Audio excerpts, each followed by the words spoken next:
আসসালামু আলাইকুম প্রিয় দর্শক।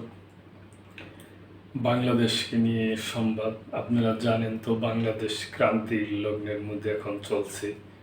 2-3 দিন আগে একটা হৃদয় বিদারক দুঃখজনক একটা ঘটনা হয়ে গেল। অনেকগুলা মাসুম শিশু কলেজের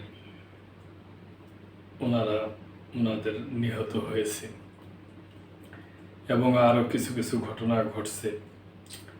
সমস্ত ব্যাপার স্যাপার নিয়ে প্রধান উপদেষ্টা গতকালকে 4টা রাজনৈতিক দলকে, আজকে মনে হয় 13টা কোডান দলকে নিয়ে মিটিং করছে। ওই সমস্ত মিটিং নিয়ে সংবাদ। উনি আর কি যেটা ফোকাস করছে প্রধান উপদেষ্টা, সেটা হলো ষড়যন্ত্রের লক্ষণ দেখা গেছে আর কি। পরাজিত যারা আর কি বলা হয়েছে। আপনারা তো জানেনই যে বিগত সরকার যারা গণ-অভ্যুত্থান কর্তৃক প্রত্যাখ্যাত হয়েছে আর কি, হয়তো তাদেরকে উদ্দেশ্য করে এই কথা বলছে। যাই দিন পত্রিকায় সংবাদটা আসছে, আসুন আমরা এটা শুনি যে কি অবস্থা। ষড়যন্ত্রের লক্ষণ দেখা যাচ্ছে প্রধান উপদেষ্টা।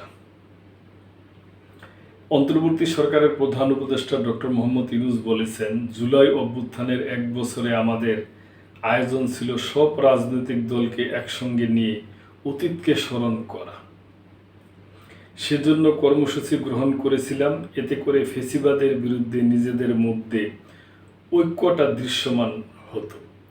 কিন্তু 1 বছর যেতে না যেতেই পরাজিত শক্তির নানা ষড়যন্ত্রের লক্ষণ দেখা যাচ্ছে।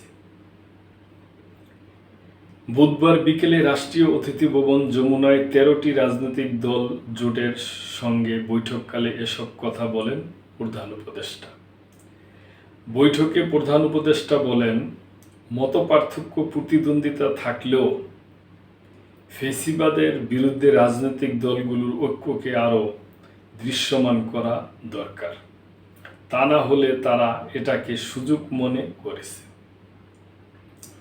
বৈঠকে অংশ নেন রাষ্ট্র সংস্কার আন্দোলনের সৈয়দ হাসিবুদ্দিন হোসেন, গণসংহতি আন্দোলনের জোনায়েদ সাকি, এবি পার্টির মুজিবুর রহমান, নাগরিক ঐক্য শহীদুল্লাহ কায়সার, গণ অধিকার পরিবহনের পরিষদের নুরুল হক নূর, লিবারেল ডেমোক্রেটিক পার্টির এলডিপি রেদওয়ান আহমেদ, খেলাফত মজলিসের আহমদ আব্দুল কাদের, বিপ্লবী ওয়ার্কার্স পার্টির সাইফুল হক, জাতীয় সমাজতান্ত্রিক দল জেএসডির তানিয়া রব, 12 দলীয় জোটের শাহাদাত হোসেন সেলিম, বাংলাদেশ সমাজতান্ত্রিক দলের বাসদ বজলুর রশিদ ফিরোজ, বাংলাদেশের কমিউনিস্ট পার্টির সিপিবি রুহিন হোসেন প্রিন্স ও গণফোরামের মিজানুর রহমান। বৈঠকে ফ্যাসিবাদের বিরুদ্ধে রাজনৈতিক ও গণ ঐক্য অটুট রাখার বিষয়ে অংশগ্রহণকারী সব দল সমর্থন জানায়। নেতৃবৃন্দ আইন শৃঙ্খলা নিয়ন্ত্রণে প্রধান উপদেষ্টাকে আরও কঠোর হওয়ার আহ্বান জানান। তারা সংস্কার, বিচার ও নির্বাচন প্রক্রিয়ায় পূর্ণ সমর্থন জানিয়ে নির্বাচনকে সামনে রেখে ফ্যাসিবাদ প্রতিহত করতে নিয়মিতভাবে রাজনৈতিক দলগুলোর সঙ্গে সর্বদলীয় সভা আয়োজনের অনুরোধ জানান। তো প্রিয় দর্শক, এটা একটা ঐক্যর হয়েছে, আপনার মিটিং বলা চলে, যে ঐক্যবদ্ধ হওয়া।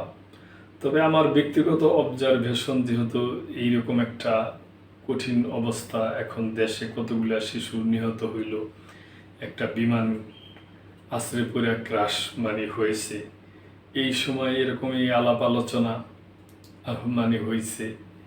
এবং খারাপ না, আলাপ আলোচনা ঠিক আছে, কিন্তু এই আলাপ আলোচনার পরে আবার ফটো সেশন হয়েছে। তো যাও হোক, আমরা আশা করব যে সব দিকেই সরকার বিবেচনা করে, সব দিকে খেয়াল খুশি রাইখা সমস্ত পার্টিগুলি আছে এবং যারা এখন হসপিটালে আছে, যে সমস্ত শিশুদের স্বজনরা, ওনাদের দিকেও ঠিক রেখে ওনাদের যেন চিকিৎসা ব্যবস্থা ঠিকঠাক মতো চলে, এগুলা মোটের উপর সব দিকে সরকার সচেতন থাইকা অতি কনসার্নের সহিত সামনের দিকে আগাবে, এইটাই আমাদের আশা।